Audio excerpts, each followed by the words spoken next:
ಸಾಕ್ಷಿ ಇದೆ, ಅದನ್ನ ಅಳ್ಸೋಕೆ ಟ್ರೈ ಮಾಡೋರೆ ಜಾಸ್ತಿ, ನ್ಯಾಯ ಕೊಡ್ಸೋಕೆ ರೆಡಿ ಇಲ್ಲ ಯಾರೂ. 12 ವರ್ಷ ಬೇಕಾ ಹುಡ್ಕೋದಿಕ್ಕೆ? ಒಬ್ರು ಕೇಸೇ 12 ವರ್ಷ ತೊಗೊಂಡ್ರೆ ಎಷ್ಟೊಂದು ಜನದ ಆಗ್ತಿದೆ. ಒಂದು ದಿನಕ್ಕೆ ಇಲ್ಲಾಂದ್ರೆ ಒಂದು 5-6 ಜನದಾಗುತ್ತೆ. ಯಾವಾಗ ಕಂಡು ಹಿಡಿತಾರೆ?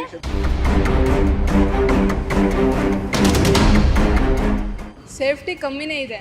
ಅಂದರೆ ಬೇರೆ ದೇಶದಲ್ಲಿ ರೂಲ್ಸ್ ತಂದಂಗೆ ನಮ್ಮ ದೇಶದಲ್ಲೂ ತಂದರೆ ಹೆಣ್ಮಕ್ಳು ಅದೇ ಗಾಂಧೀಜಿ ಹೇಳ್ದಂಗೆ ಮಧ್ಯರಾತ್ರಿಯಲ್ಲಿ ಓಡಾಡ್ಬೋದು.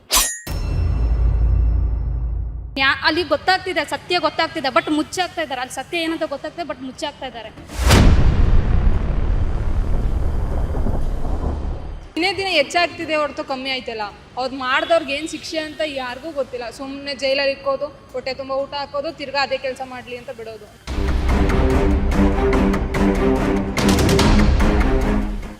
ದೊಡ್ಡ ಅಧಿಕಾರಿಗಳು ಹಣ ಇದ್ದವರು ಮುಚ್ಚಾಗ್ತಿದ್ರೆ ಹೊರತು ಅದನ್ನು ಗೆಲ್ಸಕ್ಕೆ ಬಿಡ್ತಾ ಇಲ್ಲ.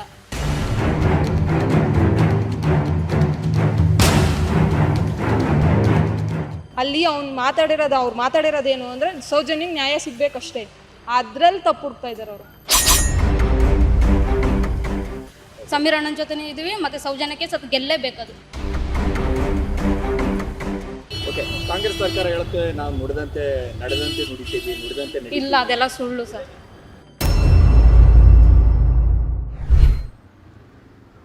ಮೇಡಮ್ 13 ವರ್ಷ ಆಯಿತು ಸೌಜನ್ಯ ಪ್ರಕರಣದಲ್ಲಿ, ಇನ್ನೂ ಕೂಡ ನ್ಯಾಯಕ್ಕಾಗಿ ಆ ಕುಟುಂಬ ಅಲಿತಾ ಇದೆ. ಸೊ ಈಗ ಸೋಷಿಯಲ್ ಮೀಡಿಯಾದಲ್ಲಿ ಒಂದಿಷ್ಟು ವೈರಲ್ ಆದಾಗ ಮತ್ತೆ ಸುದ್ದಿಗೆ ಬರ್ತಾ ಇರುವಂಥದ್ದು, ಈಗ ನ್ಯಾಯ ಸಿಗುತ್ತೆ ಅನ್ನುವಂಥದ್ದು ಏನಾದರೂ ನಿರೀಕ್ಷೆ ಇದೆಯಾ? ನ್ಯಾಯ ಸಿಗುತ್ತೆ ಅನ್ನೋದು ಡೌಟು. ಅಂದರೆ ನ್ಯಾಯ ಸಿಗೋಂಗೆ ಮಾಡ್ತಾ ಇದ್ದಾರೆ, ಮಾಡೋರ್ಗು ಸಪೋರ್ಟ್ ಮಾಡ್ತಾ ಇಲ್ಲ. ಸಾಕ್ಷಿ ಇದೆ, ಅದನ್ನ ಅಳ್ಸೋಕೆ ಟ್ರೈ ಮಾಡೋರೆ ಜಾಸ್ತಿ, ನ್ಯಾಯ ಕೊಡ್ಸೋಕೆ ರೆಡಿ ಇಲ್ಲ ಯಾರೂ. ಸೊ ಈ ಘಟನೆ ಆದಾಗ ಒಂದಿಷ್ಟು, ಯಾಕಂದರೆ ಹೆಣ್ಮಕ್ಳಿಗೆ ಒಂದಿಷ್ಟು ಸೇಫ್ಟಿ ಇದೆ ಅಂತ ಅನ್ಸುತ್ತಾ? ಸೇಫ್ಟಿ ಕಮ್ಮಿನೇ ಇದೆ.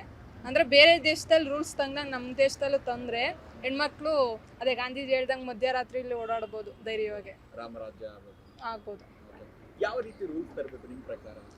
ಅಂದರೆ ಅತ್ಯಾಚಾರ ಮಾಡಿದವ್ರನ್ನ ಅಂದರೆ ಸುಮ್ಮನೆ ಬಿಡಬಾರ್ದು, ಆ್ಯಕ್ಷನ್ ತೊಗೊಬೇಕು. ಯಾವ ರೀತಿ ಅವರಿಗೆ ಶಿಕ್ಷೆ? ಅಂದರೆ ಸ್ಪಾಟಲ್ಲೇ ಇದು ಮಾಡಬೇಕು, ಇಲ್ಲಾಂದ್ರೆ ಪಬ್ಲಿಕ್ ಒಪ್ಪಿಸ್ಬೇಕು. ಅವಾಗ ಇನ್ನೊಬ್ರು ಮಾಡೋಕೆ ಎದುರುತ್ತಾರೆ. ಸತ್ತಂಗೆ ಅವ್ರು ಬದುಕಿದ್ದು ಸಾಯೋ ಥರ ಇರಬೇಕು, ಹಂಗಿರ್ಬೇಕಷ್ಟೇ.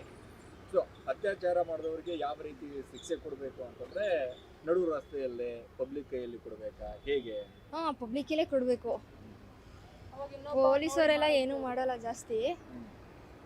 ಪಬ್ಲಿಕ್ಕಲ್ಲೇ ಒಬ್ರಿಗೆ ಆ ಥರ ಮಾಡಿದ್ರು ಸಾಕು, ಎಲ್ಲರೂ ಭಯ ಪಡ್ಕೊಂಡ ಥರ ಮತ್ತೆ ಯಾರು ಮಾಡೋಕ್ಕೆ ಟ್ರೈ ಮಾಡಲ್ಲ. ಮತ್ತೆ ಇತ್ತೀಚೆಗೆ ಮೊನ್ನೆನೂ ನಡೀತಲ್ಲ ಆ ಥರ. 10 ವರ್ಷದ ಹುಡುಗಿ ಮೇಲೆ ಬೇಕಾಗಿರೋದು. ಅದೇ ನಿನ್ನೆ ಹಾವೇರಿಯಲ್ಲೂ ಕೂಡ ಒಂದಿಷ್ಟು ಸ್ವಾತಿ ಅನ್ನುವಂಥ ಹುಡುಗಿಗೆ ಒಂದಾಗಿದೆ, ಅದು ಕೂಡ ದಿನೇ ದಿನ ಹೆಚ್ಚಾಗ್ತಿದೆ ಹೊರತು ಕಮ್ಮಿ ಆಯ್ತಲ್ಲ. ಅವ್ರು ಮಾಡಿದವ್ರಿಗೆ ಏನು ಶಿಕ್ಷೆ ಅಂತ ಯಾರಿಗೂ ಗೊತ್ತಿಲ್ಲ. ಸುಮ್ಮನೆ ಜೈಲಲ್ಲಿ ಇಕ್ಕೋದು, ಹೊಟ್ಟೆ ತುಂಬ ಊಟ ಹಾಕೋದು, ತಿರ್ಗಾ ಅದೇ ಕೆಲಸ ಮಾಡಲಿ ಅಂತ ಬಿಡೋದು. ನಮ್ಮ ಸರ್ಕಾರ ಅದಕ್ಕೆ ಸಪೋರ್ಟ್ ಮಾಡ್ತಿದೆ ಅಷ್ಟೇ. ನೇಹಾ ಪ್ರಕರಣ ಕೂಡ ನೋಡಿದ್ರಲ್ವಾ, ಗೊತ್ತಲ್ವಾ ನೇಹಾ ಪ್ರಕರಣ? ಅವರಿಗೂ ಕೂಡ ಏನಾಯ್ತು ನೋಡಿ, ಕಾಲೇಜಲ್ಲಿ ಆ ರೀತಿ ಒಂದು ಮರ್ಡರ್ ಆಗುತ್ತೆ. ಅಂದರೆ ಸರ್ಕಾರ ಆಗಿರ್ಬೋದು, ಕಾನೂನು ಒಂದಿಷ್ಟು ಗಟ್ಟಿಯಾಗಿಲ್ಲ ಅನ್ನೋಂಥ ಒಂದಿಷ್ಟು ಗೊತ್ತಾಗ್ತಾ ಇದೆ. ನಿಜ. ಸೌಜನ್ಯ ಕೇಸು ಇಷ್ಟು 12 ವರ್ಷ ಬೇಕಾ ಹುಡ್ಕೋದಿಕ್ಕೆ? ಒಬ್ರು ಕೇಸೇ 12 ವರ್ಷ ತೊಗೊಂಡ್ರೆ ಎಷ್ಟೊಂದು ಜನದ ಆಗ್ತಿದೆ. ಒಂದು ದಿನಕ್ಕೆ ಇಲ್ಲಾಂದ್ರೆ ಒಂದು 5-6 ಜನದಾಗುತ್ತೆ. ಯಾವಾಗ ಕಂಡು ಹಿಡಿತಾರೆ? ದೇಶದಲ್ಲಿ ಒಂದು ದಿನಕ್ಕೆ 3 ನಿಮಿಷಕ್ಕೊಂದು ರೇಪ್ ಆಗುತ್ತೆ. ಒಬ್ರು ಕೇಸೇ 12-15 ವರ್ಷ ತೊಗೊಂಡ್ರೆ ದಿನ ನಡೀತಾನೆ ಇದೆ. ಏನು ಮಾಡ್ತಾರೋ ಏನು ಸರ್ಕಾರ ಮಾಡ್ತಾರೋದೇನು ಗೊತ್ತಾ? ಗ್ಯಾರಂಟಿ ಯೋಜನೆಗಳನ್ನ ಹೆಂಗೆ ಕೊಡೋದು, ಹೆಂಗೆ ಕ್ರಿಯೇಟ್ ಮಾಡೋದು, ಹೆಂಗೆ ಇವಾಗ ನಾವು ಕೊಟ್ಟಿರೋ ಗ್ಯಾರಂಟಿನ ನಮ್ಮ ಸರ್ಕಾರನ ಹೆಂಗೆ ಉಳಿಸ್ಕೊಬೇಕು ಅಂತ ಯೋಚನೆ ಮಾಡ್ತಿದ್ದಾರೆ ಹೊರತು ಯಾರಿಗೆ ಇದು ಅಪರಾಧ ಆಗಿರೋರ್ಗೆ ಶಿಕ್ಷೆ ಕೊಡಿಸ್ಬೇಕು ಅಂತ ಯಾರು ಯೋಚನೆ ಮಾಡ್ತಾ ಇಲ್ಲ. ತನ್ನ ಸರ್ಕಾರನ ಉಳಿಸ್ಕೊಳಕ್ಕೆ ನೆಕ್ಸ್ಟು ನಾವೇ ಬರಬೇಕು ಅನ್ನೋದೊಂದು ಮೈಂಡ್ ಸೆಟ್ಟಲ್ಲಿದೆ ಅಷ್ಟೇ. ಅಂದರೆ ಅಧಿಕಾರಕ್ಕಾಗಿ ಬಡದಾಡ್ತಾ ಇದ್ದಾರೆ ಅಷ್ಟೇ, ಇನ್ನೇನು ನ್ಯಾಯ ಕೊಡಿಸೋದ್ರಲ್ಲಿ. ಅದೇ ಈಗ ಅತ್ಯಾಚಾರ ಆಗ್ತಿದೆಯಲ್ಲ, ಈಗ ಯಾರು ಮಾಡ್ತಾ ಇದ್ದಾರೋ ಅವ್ರನ್ನ ಗುಂಡಿಕ್ಕಿ ಸಾಯಿಸ್ಬೇಕು, ಬಿಡಬಾರ್ದು. ಇಲ್ಲ ಪಬ್ಲಿಕ್ಕಿಗೆ ಒಪ್ಪಿಸ್ಬೇಕು. ಆಮೇಲೆ ಹೆಣ್ಮಕ್ಳಿಗೆ ಸೇಫ್ಟಿನೂ ಇಲ್ಲ, ಎಷ್ಟೊಂದು ನಡೀತಾ ಇದೆ, ಅದು ನಿಲ್ಲಬೇಕು. ಮತ್ತು ಹೆಣ್ಮಕ್ಳು ಕೂಡ ಒಬ್ರಿಗೇನು ಅಟ್ರ್ಯಾಕ್ಟ್ ಅವರು ಆಗಬಾರ್ದು, ಅವರು ಕೂಡ ನೀಟಾಗಿ ಇರ್ಬೇಕು, ಹೆಣ್ಮಕ್ಳು ನೀಟಾಗಿರ್ಬೇಕು. ಆಮೇಲೆ ಇವರು ಕೂಡ ಅದಿರೋದು. ಬಟ್ ಈಗ ಆಗ್ತಿರೋದು ಈಗ ಯಾವುದೋ ಒಂದು ಹೆಣ್ಮಕ್ಳದ್ದು ಒಂದು ಚಿಕ್ಕ ಹುಡುಗಿದೊಂದು ಕೇಸ್ ಆಯಿತು.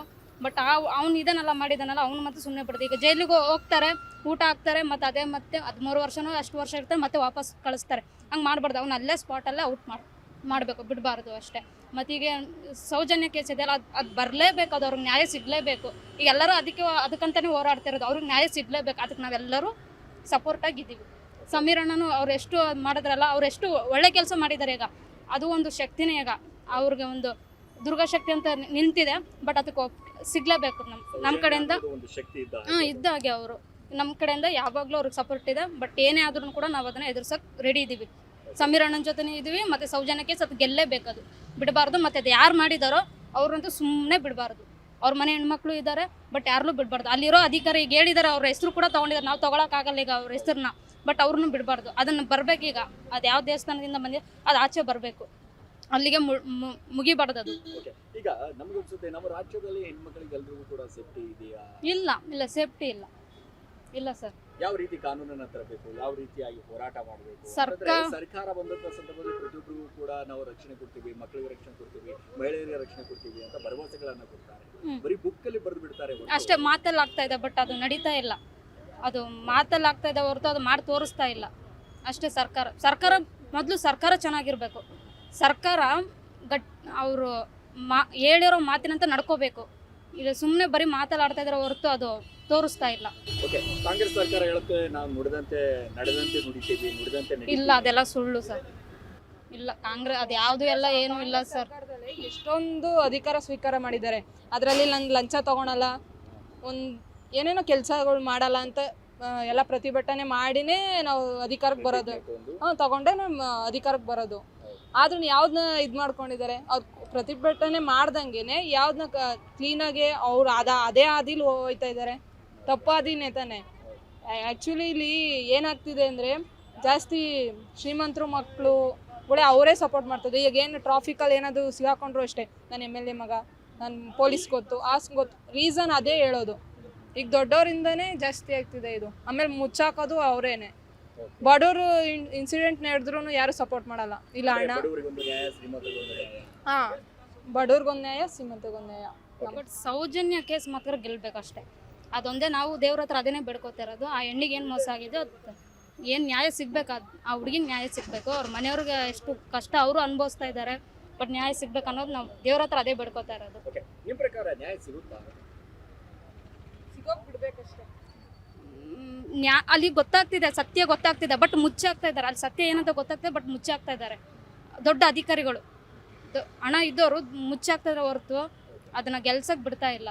ಬಟ್ ನಾವೆಲ್ಲ ಸಪೋರ್ಟ್ ಮಾಡ್ತೀವಿ, ಎಲ್ಲರೂ ನಾವು ಅವ್ರು ಸಪೋರ್ಟ್ ಮಾಡಿ ನಿಂತ್ರೆ ಬಟ್ ಗೆಲ್ಲುತ್ತೆ ಅಷ್ಟೇ. ಇಲ್ಲಿ ಅದರಲ್ಲೂ ತಪ್ಪು ಹೋಗ್ತಾ ಇದ್ದಾರೆ. ಸಮೀರ್ ಅವ್ರು ಮಾಡಿರೋದ್ರಿಂದ ಏನು ಧರ್ಮಸ್ಥಳದ ಬಗ್ಗೆ ಮಾತಾಡಿದ್ದಾನೆ, ಧರ್ಮ ಬಿಟ್ಟು ಮಾತಾಡಿದ್ದಾನೆ. ಅಲ್ಲಿ ಅವ್ರು ಮಾತಾಡಿರೋದೇನು ಅಂದರೆ ಸೌಜನ್ಯಗೆ ನ್ಯಾಯ ಸಿಗ್ಬೇಕಷ್ಟೇ. ಅದ್ರಲ್ಲಿ ತಪ್ಪು ಹುಡ್ತಾ ಇದ್ದಾರೆ ಅವರು. ಏನೇ ಮಾತಾಡೋರು ತಪ್ಪಾಗುತ್ತೆ ಅವ್ರು.